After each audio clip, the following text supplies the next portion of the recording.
O'zbek milliy taomlaridan bo'lmish chuchvara. Bizning viloyatda esa bu taom barak deyiladi.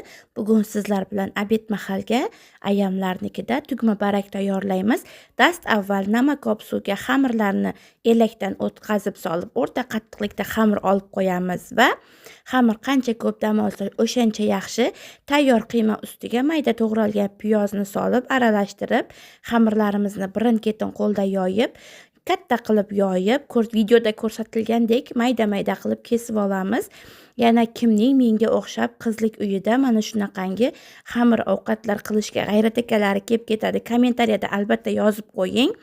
Obed mahal bo'lganligi uchun degustatsiya qilishga ham fursat bo'lmadi, chunki bolajonlarni juda ham qorni ochib ketgandi. Video yoqqan bo'lsa, menga like bosib obuna bo'lib qo'ying. Sizlar bilan Jizzaxlik keliningiz. Blogim asosan uy ishlari va oddiy uy taomlari. Ovqatning yana bitta sekreti, qaysidir viloyatlarda saryog' bilan piyozni aralashtirib zirvak qilib solinadi. Aynan men tug'ilib o'sgan joyda, ya'ni Samarqandda chuchvaraning, ya'ni barakning qaynab chiqqan bulyon suvidan olib, damashnik kuydirilgan saryog'ni aralashtirib iste'mol qilinadi.